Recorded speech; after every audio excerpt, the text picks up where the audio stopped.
evening, ladies and gentlemen, and welcome to the Mahoning Drive-In Theater, the largest single-screen drive-in in the United States.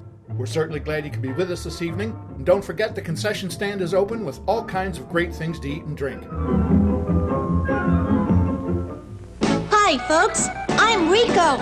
I'm Nacho. He's Peppy. See? You can find us at the concession stand in the lobby. Along with all sorts of other tasty goodies. See?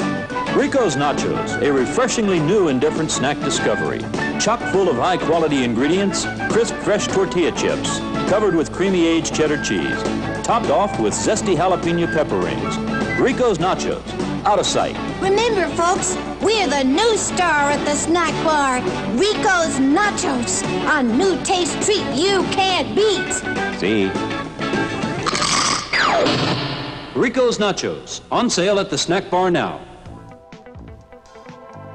89.3 Mahoning Drive-In Radio, your old friend Virgil back once again for another exciting episode of the podcast. As you guys know, the only podcast dedicated to the revival of our beloved drive-in culture. And of course, I have my co-host and general manager extraordinaire, Mark, with us as always. Say hi, Mark. Hi, Mark. And Mark, you connected the dots in a big bad way with this one because we have a guest that we are so excited about and so excited to talk to. And for those of you guys that are regulars at the Mahoning Drive-In Theater or are fans of just concessions in general, this is going to be a real treat, no pun intended. Ladies and gentlemen, welcome Tony Liberto, CEO and president of Ricos Products, to the podcast. Hello, how are y'all? So excited. We were chatting a little bit before we started recording, and like I said, Ricos Products and the Mahoning Drive-In Theater have become synonymous. We play the Ricos ad every single night that we're open. It's become a staple. We have that 35 millimeter snippet, and it's become as legend as the Mahoning. People, if we don't play it at the theater, people get concerned. I love it. So the thing we love about Ricos Products and we want to talk to you about, besides the fact that we love it, we love Rico, we love everything about it, is it's a family-run business. You guys have been doing it for over 100 years. Why don't you tell us a little bit about the history of Ricos and how you came into the fold? Because you're fourth generation now, am I correct? That's correct. I'm a fourth generation, yes. We love that. We absolutely love that. So how do things get started? Well, okay, it goes back to late 1800s, 1895 or so. My great-grandfather, Rosario Liberto, was in Cefalù, Sicily. That's where my family's from. And he decided to just go find the American dream, And so he got on a boat. Believe it or not, I have the manifest. When he was 14 years old, his parents sent him, and he came over to the United States through New Orleans. And he kind of scouted around how he could, start up a business. And he went back and forth about 4 or 5 times. And he finally figured out that he could start a family-run, Italian grocery store. And he started in Shreveport, Louisiana in the early 1900s. And he basically just had a little grocery store. He was importing a lot of Italian spices and olives and stuff from his homeland. And he was also selling, normal staples that you'd find at a local little grocery store. Amazing. Yeah. And so he started that process early on. He moved from Shreveport to Beaumont because Shreveport had a malaria breakout. And that was their pandemic, like what we're dealing with right now. And so he moved to Beaumont to get away from the shorelines and the mosquitoes. And he started a business in Beaumont called Crescent City Market. He started also importing coffee from Italy. And so he had a coffee roaster in Beaumont and still selling stores, just staple goods and stuff and importing stuff from Italy. And then he heard about this little town called San Antonio to the southwest of Beaumont. And I say little, it was really a bigger town, the Alamo and all that good stuff. So he moved the family from Beaumont to San Antonio in 1911, I believe, and started the same kind of a process of, selling just local staples and imported goods and stuff. And he actually was selling beef. And I have a picture of him out in front of his local grocery store with a big slab of beef hanging. Oh, man. It's the American dream. The American dream. He made it happen. Wow. He did. And so he had this coffee roaster, and these circuses were coming through San Antonio. And he got the idea to roast peanuts in his coffee roaster and sell roasted peanuts to the people that came to the circus. And that was our first, getting us started in what we call the concession industry, where you're selling food and beverage to people that didn't come to that facility to buy food and beverage. They came to watch the circus, Right. or the ball game, or the movie. Yeah. And so he started selling peanuts, roasted peanuts, to the circuses. And in 1921, I have a picture. It's right here on my wall. I'm looking at it. 1921, the Battle of Flowers parade. He had a Model T Ford decorated up for the parade, and on the side of it, it says 1921 output 400,000 pounds of roasted peanuts. That's incredible. Talk about tenacity, the know-how push, Exactly. and really capitalizing on, a market that really wasn't even there. It was just being born. Exactly. And your product has become infamous for that, as we'll For get sure. to. Yeah. Changing the game. For sure. And, my dad has a lot of that tenacity and that entrepreneur spirit in him, like his grandfather did. And his dad did as well. Rico was my actual grandfather. His name was Enrico Liberto. Love it. And so he took over the family business from his father. It's interesting. He had 7 brothers. And my great grandfather said, okay, I'm not going to have them fight over this thing. The oldest started the first, his name was Sam. He started the first Spanish radio station in San Antonio, because Italian and Spanish are very similar languages. Yeah. So he started that. So the oldest had a job. The next oldest was Vincent. He became an oblate priest. We called him Father V. So he wasn't going to run the business. Yeah. And so my grandfather Rico was the third one in line, and his dad gave him the whole business. Wow. And so he the started original Rico right there. He's the original Rico, but we didn't call it back then. We called it Liberto's Specialty back then. Yeah. And my grandfather had glaucoma early in life. He became legally blind in his, I guess, late 50s. And so that forced my dad was in the service, the reserves. Yeah. And it forced him to come to work for his dad right away. And my dad was an only child. And your dad is Frank, right? Frank, correct. Right. Frank started working directly in the business in his early 30s, and Billy took over in his mid 40s because my grandfather became legally blind. But he was still coming into the office every day and driving my dad crazy. Wow. And so Frank just kept the business going. We had a local family distribution facility here in San Antonio. We moved around a few places here and there from different buildings, but we're actually back in our original building that we got in 1968. Oh, I love it. We remodeled it, and we're over here in Southtown San Antonio. We love it. But Dad took over the business. He had that entrepreneur spirit. I always said Dad could sell ice to Eskimos. He'd work the parade routes. We'd sell, all kinds of, just concession type items. We started distributing concessions type items, and we started distributing to movie theaters. And so we were just a distributor to like Santikos that was here in San Antonio. And we had some down in the valley that we were selling to. Right. And so this movie theater business started growing, and he bought another distribution in Dallas. Around what year was that you guys started with the movie? He started that in the early 70s, the distribution to the movie theaters. Yeah. And so we bought another distribution in Dallas, another one in Houston. And so we had Texas kind of covered. Yeah. And so we were distributing anything you'd see in a concession environment. Behind that theater concession environment, we were selling the candies, the cups. And back then it was carbonated beverage, Now it's bag in the box, but we used to sell the big CO2 cans of Coca-Cola and everything. Wow.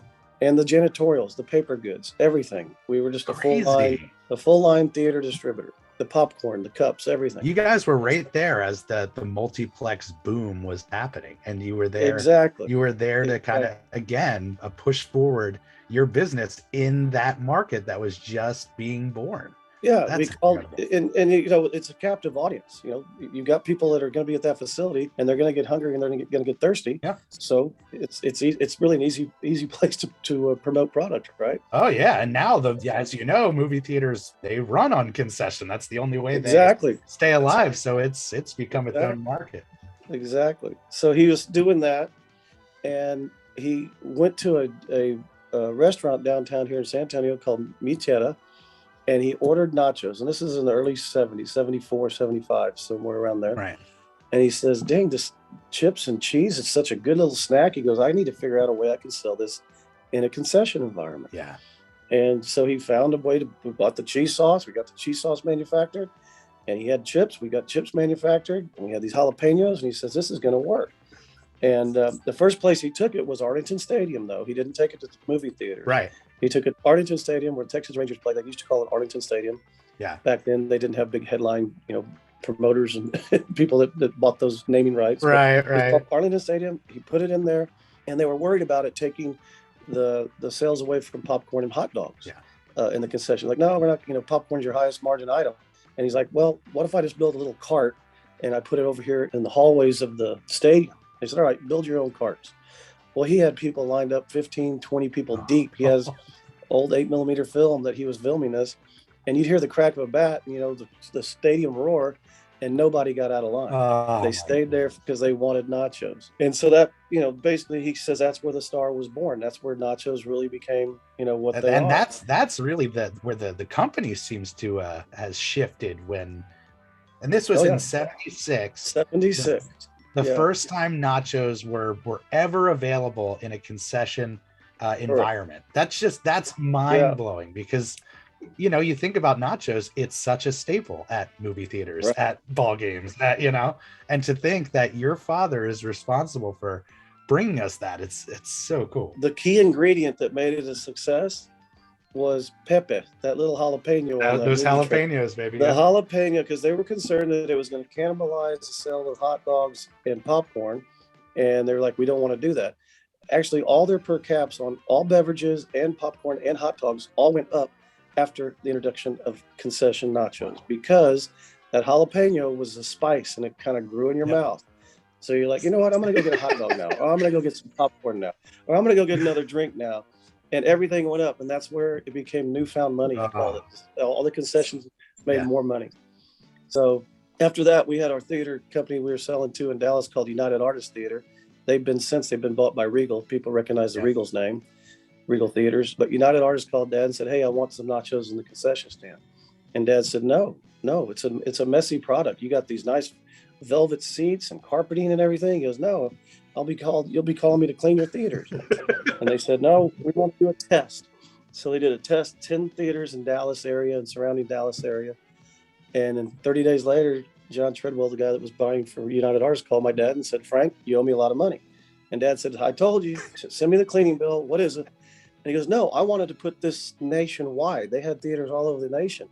And you only gave me 10 theaters around Dallas. You know how much money I lost the last 30 days if I would have had this in every one of my theaters? And Dad said, are you serious? He said, yeah. He goes, I want it in every theater. So amazing. Expanding into the movie. That's the boom. That was the boom.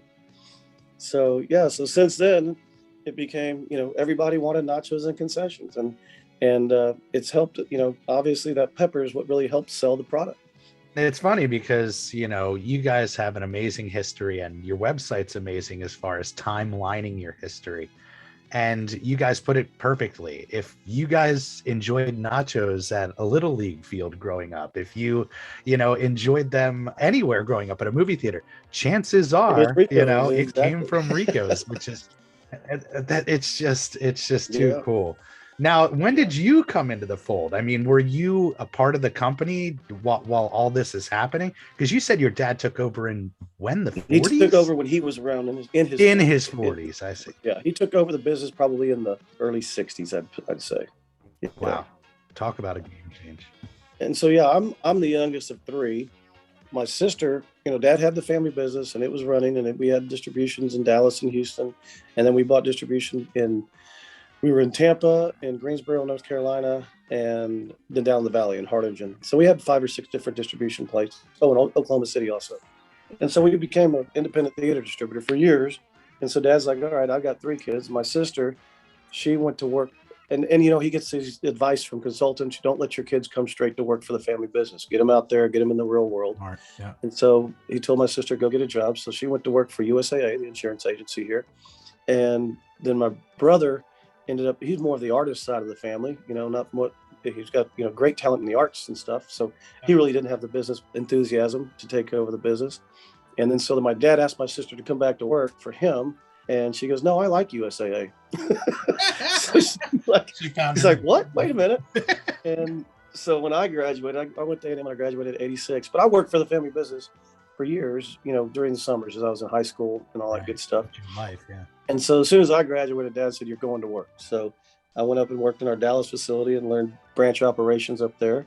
Then after I was there, I guess about 2 or 3 years, he moved me back down to San Antonio.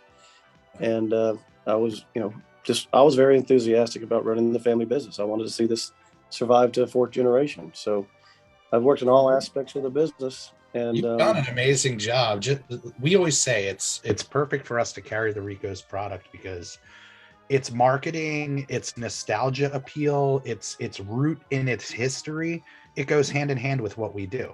Exactly. We are trying to be the future of the drive-in culture, but our roots are so set in when we first opened in 49. So it's all about delivering, this quality experience while also finding a way to modernize it. And that's what Ricos is, because we follow you guys on Instagram. Obviously, we're huge fans, and you guys do an amazing job with still getting the characters out there and making a face to your brand and having such fun with it. Yep. I gotta ask, when did Rico and the Ricos characters and that angle of promotion start?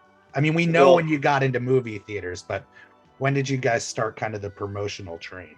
Well, the Rico logo was designed before nachos. It was designed, my dad wanted, he wanted to brand these products that he was selling. He had popcorn, he had peanuts, he had all these things. And it was under a brand called Liberty, because our last name is Liberto. So the first brand we had product labeling on was called Liberty. And Dad said, no, I need to change that. And then Dad realized, I'm going to name my product line after my dad, Rico. It's going to be Rico's Products, because he gave his dad a lot of credit for, continuing the family business. Oh, yeah. And giving him the opportunity to take it over. And so he asked a local marketing agency, Lionel Sosa. He's a very well-known marketing agency here in San Antonio. He said, draw me a logo. And so Lionel drew up this it was a butter drop, because we were selling buttered popcorn. And so that drop originally was a butter drop. And he put some eyes and a face on it. And he says, hey, this is a great logo, Rico's. Bang. And so that's where we started that logo. Now, since then, it looks just like a cheese drop. So we say it's a cheese drop also. It's perfect. And so then he said, okay, he's in these movie theaters, and he says, and we go to these trade shows, and he got to know some of the different production companies. But the people that created that little trailer of Rico and Nacho and Pepe were actually Disney marketing agency. Wow. They worked for Walt Disney. Amazing. And they did that little 30-second trailer, and Dad loved it. It gave character, like you say, to the cheese and the chip and the pepper. Yeah. And that's where the new star of the snack bar, Rico's. It's so playful, it's so fun, and it's such kind of a product of its time, but it works so amazingly well with the modern audience, as we've seen. And exactly. Did you guys have that decision to say, like, hey, we're carrying Rico, we're carrying the brand of the three characters, and this is going to be our move? Because that's what I love about Rico's, again, is that, it didn't shift into this kind of modern look, modern, feel. It's done a really good job of keeping that quality retro exactly feel. Rico's has been around actually, since we started selling the nachos and the product line. But I got involved in the business early, and I graduated in '86, so I'd say I'm in the early '90s. Yeah. And that nostalgic, look and that retro look. Back then, I was like, well, we need to probably maybe upgrade our logo. And you might recall, some of your viewers might recall, when Coca-Cola redesigned their cans. Oh yeah, remember that? And it failed. It just failed tremendously. You're like, what is this? That was met with mass outrage. Yeah. Yes. And they went back to their old design there for a while. Now they've upgraded a little bit. So I had an agency do some upgrades of our logo, and they're nice and slick and clean and everything. And we sat there and looked at it, and we said, you know what? That's really not us. We are still nostalgia of Rico's and the identity and the character, and so we haven't touched it. That's the same logo that Lionel Sosa drew up for my dad probably in the early 70s. Amazing.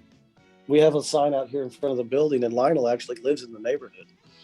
He's still in business, and he's awesome. A little older, but he walks by that sign when he goes on his walks. And one day I saw him, and he goes, I was at a restaurant. He goes, Tony, hey, how you doing? I see your sign, and you're down here in Southtown. He goes, I walk by that sign every day, and I realized I only charged your dad $250 for logo design. He's like, you know what? I think I need some royalties now. Oh, that's incredible. Obviously, we like to dip into the history of drive-ins for anybody. And, you know, at your time coming up, you were in a good area. Do you have any history going to drive-ins or movie plexes? We had a drive-in. It was San Pedro Drive-In here in San Antonio. It was a 4-screen theater, and we used to go there in high school. I used to go to that drive-in in high school and grab that big, metal box and put it on your window. Dad used to take us. Let me back up. Dad used to take the kids to the drive-ins when we were younger. I do remember that, sitting on the back seat of the station wagon. Oh yeah. And hearing that scratchy little speaker, trying to understand what they're saying. But yeah, I did that, as a kid. And then in high school, take your girlfriend to the drive-in, okay, all that good stuff. Oh, yeah. So that was it. And then, of course, the movie theaters changed and became multiplexes and all that stuff. So the drive-in business, kind of just faded a little bit here in San Antonio. They closed down the San Pedro Drive-In and put a big shopping center on top of it. That's the case with all of our childhood drive-ins.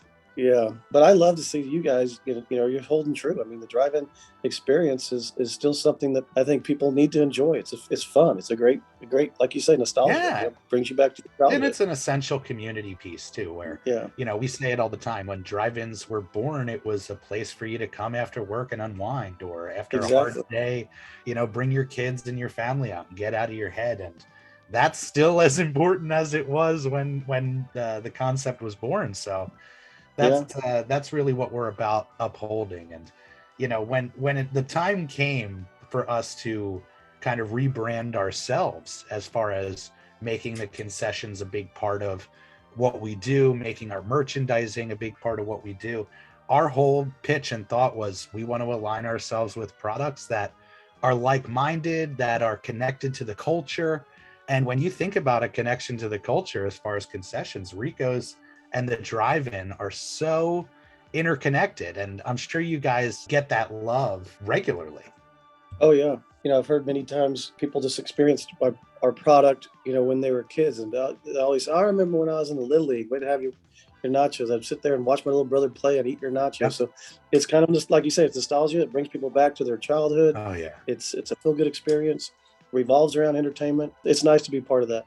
Yeah, and it's really great for us. We shifted a little bit. We used to do the big served tubs of cheese. We'd put it all in a single serve container and we'd scoop it out. But we shifted into the single serve cups when the pandemic came into the individual bags. So just like we were kind of able to shift, it's almost like your product was there to shift along with us and say, hey, we got an alternative to that. Yeah, exactly. That was what really kept us going too, is that portion cup cheese.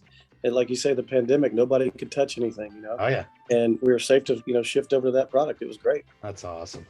Yeah. Well, like I said, we follow you on the Instagram. We connect with you guys regularly through the email. I know Mark regularly sends over all the Rico's fandom. I don't know if you saw, but we had a guy come last year who had Rico tattooed on his body. Yes, I saw that. Talk about extreme fandom, right? It's just so amazing how our customers love Rico's and our customers love us. And they, in the off season, they'll send us photos or they'll tag us on Instagram, or they'll be, I was telling you beforehand, somebody took a photo of the Rico's truck, which is something we should mention because that's amazing. Rico's truck at a gas station, and they said the tag was headed to the Mahoning Drive-In Theater. And they would find Rico's in their grocery stores and take pictures of the bags of chips in the aisle and say, missing the Mahoning. It's just the two, it's amazing how the two have become so welded together in people's minds with like a big heart drawn. It's like Mahoning plus Rico's and a heart with an arrow through it. It's really that's the next tattoo. Yeah. That's right. Send it to you if we see it. Well, let's talk about that Rico's truck. So I've seen it on the Instagram.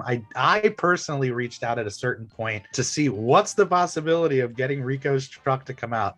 Why don't you describe this masterful piece of advertising? Well, we started advertising. We started a marketing department. For years we were just a sales organization, and we do a little bit of marketing here and there and all that good stuff. We got more and more product in retail. And so we hired an ad agency to come in and help us really get our name out there. And they came up with the idea. It's like, hey, we need to do a truck. You've seen that Oscar Mayer mobile? That hot dog down doing? And we're like, yeah. We need one of that. We're going to be a nacho truck. And we're like, let's go for it. And they had it. It was designed up in Missouri. Some company up in Missouri made that big bowl of chips and everything. Yeah. And they shipped it down here, and we put it in a Chevrolet pickup, and we started driving around, and you became a rock star. Oh, I'm sure. People are like, "Oh, it's here." Oh, they love it. We do some promotions up in the Dallas area for theater, events. They do some fundraising events for golf tournaments and stuff. And we put that on one of the holes. And, we had a guy here that I said, oh, we'll have Jesse drive it up there.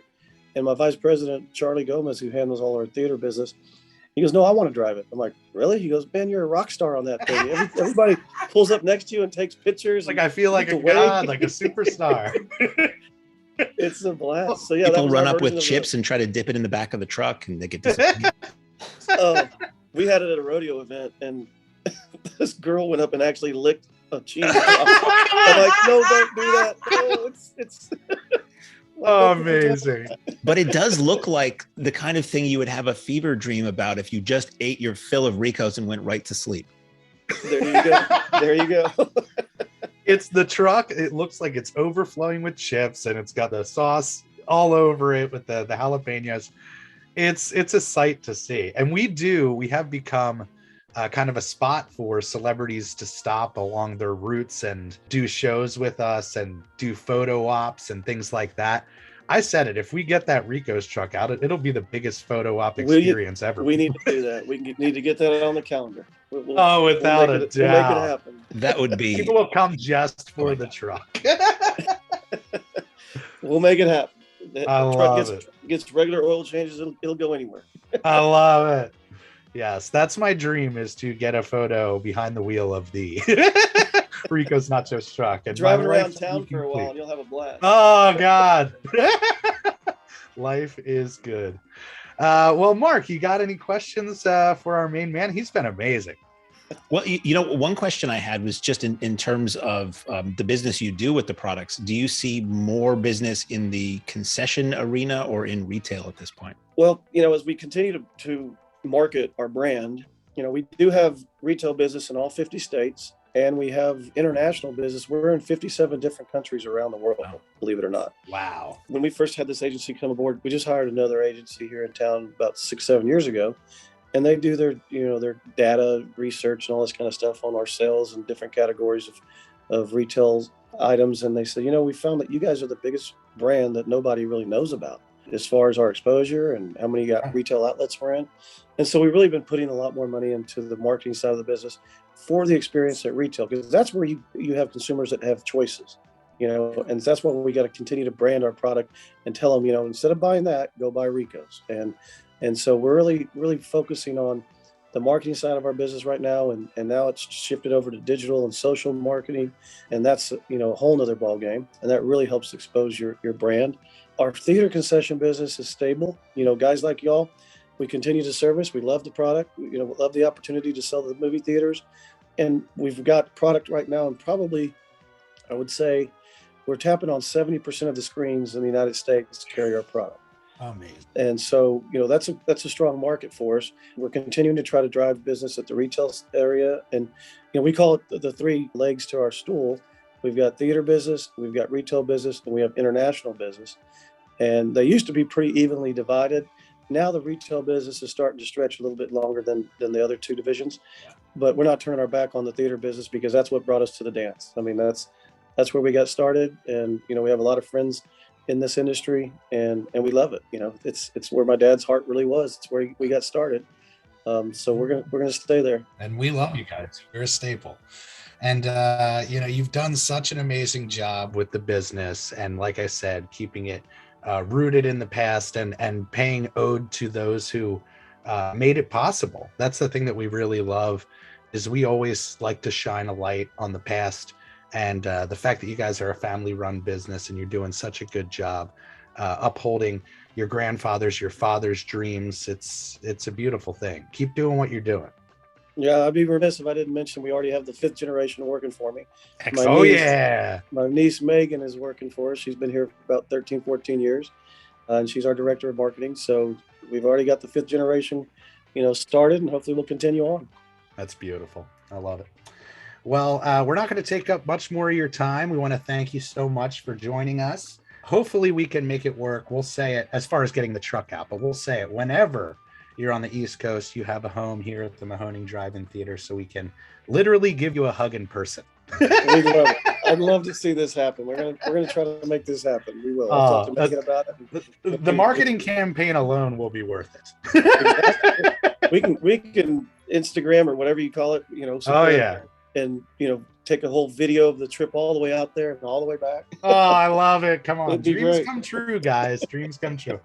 And it's no joke, support Ricos like crazy. Whenever you guys see their products, we know you guys are seeing them because you tag us. But spread the word, spread the love. If you guys love Ricos like you love the Mahoning, be sure to let everybody know out there the almighty power of Ricos nachos, because forever they will be the star in our snack bar. Exactly. Had to do it. Well, thank you, my friend. Anything else you want to plug? Let people know where they can find you, where they can follow you guys. Well, you can follow us on Instagram and on Facebook, of course. And we're, like I said, we're in all 50 states and in retail outlets. So pretty much anywhere you are, you can probably find our product. Your local grocery, club stores, you should be able to find our product. And just eat more nachos, please. That's right. Not a problem for us. All right, my man. Be well. Give our love to the team. And hopefully we'll see you this summer at the Mahoning. I hope so. Thank you guys so much. Really enjoyed it. Thank You got it, brother. All right. And on that note, Jeff, take it away, my friend.